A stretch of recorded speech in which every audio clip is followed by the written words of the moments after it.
Hello दोस्तों, आज है 11 मई 2026 और 11 मई 2026 से जितने भी हरियाणा करंट अफेयर के क्वेश्चन बनते हैं हम सब इस वीडियो में डिस्कस करेंगे। और हर क्वेश्चन के बारे में इंपॉर्टेंट और एक्स्ट्रा पॉइंट पढ़ेंगे विद हरियाणा जीके और हरियाणा करंट अफेयर के साथ में। तो सेशन को शुरू करते हैं।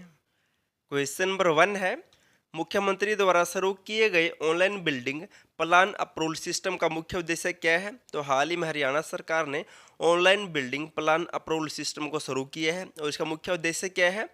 तो इसका राइट आंसर होगा ऑप्शन बी। भवनों के नक्शे पास करने की प्रक्रिया को सरल और पारदर्शी बनाने के लिए हरियाणा सरकार ने online building plan approval system को शुरू किया है। अब डिटेल से इसके बारे में जान लेते हैं।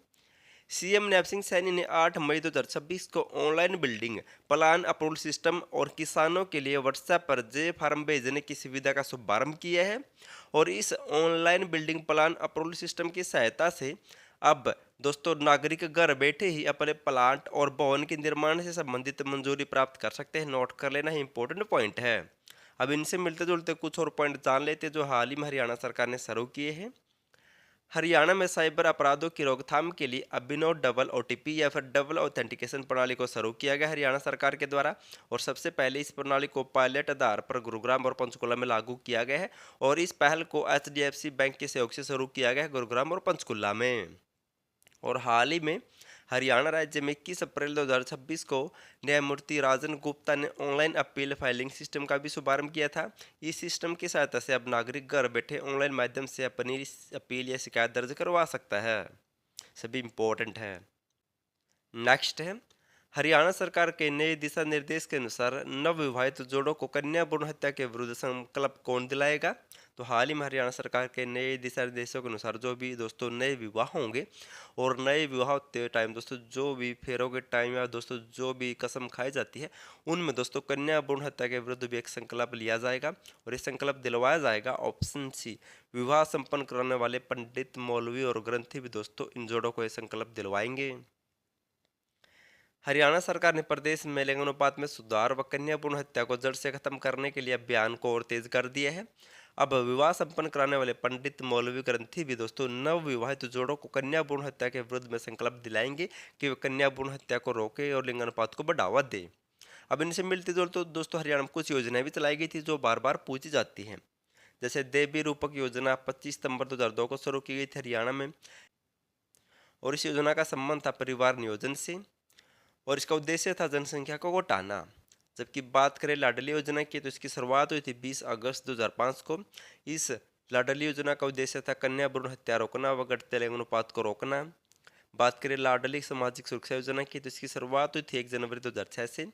इस योजना को ऐसे माता पिता के लिए शुरू किया गया था जिनकी सिर्फ एक बेटी है, उनको दोस्तों हरियाणा सरकार के द्वारा कुछ आर्थिक सहायता राशि दी जाती है। और एक योजना थी दोस्तों बेटी बचाओ बेटी पढ़ाओ योजना, उसके तहत भी दोस्तों लिंग अनुपात को बढ़ावा देने के लिए योजना चलाई गई थी और बेटियों को शिक्षित करने के लिए। नेक्स्ट है, जल स्वास्थ्य कार्ड योजना के संदर्भ में निम्नलिखित कथनों पर विचार कीजिए। तो हाल ही में दोस्तों हरियाणा सरकार ने जल स्वास्थ्य कार्ड योजना की घोषणा की है। आपको बताना दोस्तों इस योजना से संबंधित इनमें से कौन सा पॉइंट सही है। पहला पॉइंट है, इसके तहत प्रदेश के सभी 8 लाख ट्यूबवेलों के पानी की जांच की जाएगी। पॉइंट नंबर 2 है, इस योजना का मुख्य उद्देश्य 3 साल में 2% यानी कि खाद्यान्न 5 लाख टन बढ़ाने का लक्ष्य रखा गया है। और इसमें एचयूईसार और एसएसआरआई करनाल के वैज्ञानिक शामिल होंगे। तो इस योजना से संबंधित दोस्तों तीनों पॉइंट सही है, तो ऑप्शन डी इसका राइट आंसर होगा। इनकी इस योजना के तहत दोस्तों हरियाणा में लगभग जो भी 8 लाख ट्यूबवेल है उन सभी के पानी की जांच की जाएगी। और हरियाणा में खाद्यान्न को अगले 3 साल में दोस्तों 5 लाख टन बढ़ाने का लक्ष्य रखा गया है। और इसमें एचयूसार और केंद्रीय मृदा लवणता अनुसंधान संस्थान के वैज्ञानिक भी शामिल होंगे। हरियाणा में खाद्यान्न उत्पादन में 3 साल में 2% यानी कि 5 लाख टन बढ़ाने का लक्ष्य रखा गया है। इसके लिए मृदा स्वास्थ्य कार्ड की तर्ज पर जल स्वास्थ्य कार्ड योजना तैयार की गई है। इसमें सभी 8 लाख ट्यूबवेलों की पानी की जांच होगी। इसकी रिपोर्ट के आधार पर फसल उगाने की सिफारिश की जाएगी। इसके लिए कमेटी का गठन होगा जिसमें कृषि विभाग हरियाणा, हरियाणा कृषि विश्वविद्यालय हिसार और केंद्रीय मृदा लवणता अनुसंधान संस्थान के करनाल के वैज्ञानिक भी शामिल होंगे। आपको नोट कर लेना है। अगर आपको दोस्तों सीधा देसी भाषा में समझाऊं तो हरियाणा सरकार जल स्वास्थ्य कार्ड योजना शुरू करेगी। इसके तहत दोस्तों पानी की जांच की जाएगी और फिर किसानों को बताया जाएगा कि इस पानी में कौन सी फसल बोनी है ताकि उनको ज़्यादा लाभ हो। अब इनसे मिलते जुलते कुछ और पॉइंट जान लेते हैं। केंद्रीय मृदा लवणता अनुसंधान संस्थान कहाँ पर है, तो ये करनाल में है। 1969 में दोस्तों इसकी स्थापना हुई थी। और मृदा स्वास्थ्य कार्ड योजना भारत सरकार द्वारा 19 फरवरी 2015 को चलाई गई थी। हरियाणा में इसकी शुरुआत हुई थी अप्रैल 2015 से। हरियाणा के सर्वाधिक भाग पर किस प्रकार की मृदा पाई जाती है, तो बलुई दोमट मिट्टी पाई जाती है जिसे कछारी मृदा भी कहते हैं। और गुरुग्राम में चीनी मिट्टी भी पाई जाती है। नोट कर लेना, बार बार पूछे जाते हैं। नेक्स्ट है, हरियाणा राज्य में कब सोमनाथ स्वाभिमान पर्व 1000 वर्ष की अखंड आस्था कार्यक्रम का आयोजन किया गया था, तो हाल ही में दोस्तों सोमनाथ स्वाभिमान पर्व 1000 हरियाणा में कब मनाया गया है, तो इसका राइट आंसर होगा ऑप्शन बी, 11 मई 2024 को इसका हरियाणा में आयोजन किया गया है। हरियाणा सरकार द्वारा प्रदेश भर में 11 मई 2026 को सोमनाथ स्वाभिमानो पर्व 1000 वर्ष की अखंड आस्था कार्यक्रम का आयोजन किया गया है। यह आयोजन भारत की सनातन संस्कृति, आस्था, स्वाभिमान और गौरवशाली इतिहास को समर्पित है। और इस कार्यक्रम के तहत दोस्तों हरियाणा के हर जिले में इसका आयोजन किया जाएगा, जहां पर दोस्तों कहीं पर मुख्यमंत्री जाएंगे कि कहीं पर दोस्तों सांसद जाएंगे, तो सभी जिलों में इसका आयोजन होगा।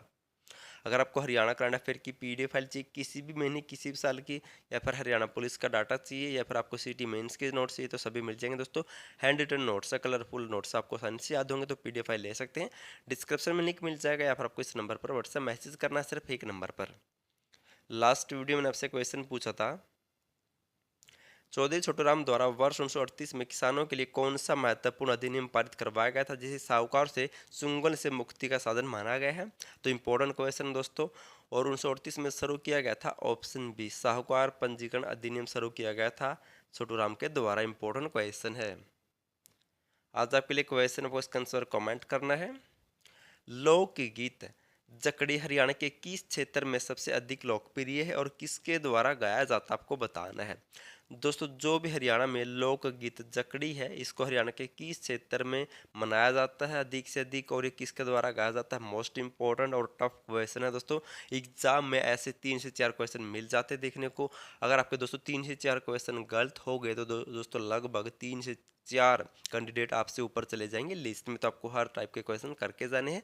हरियाणा करंट अफेयर करनी हो, या सिटी मेंस की नोट लेनी हो, या फिर आपको दोस्तों हरियाणा पुलिस का डाटा लेना हो, जैसे 15 से 20 क्वेश्चन आएंगे तो आप ये ले सकते हैं इस नंबर पर व्हाट्सएप मैसेज करके। वीडियो पसंद आए तो वीडियो को लाइक, चैनल सब्सक्राइब और शेयर जरूर कर देना। और वीडियो देखने के लिए थैंक यू सो मच।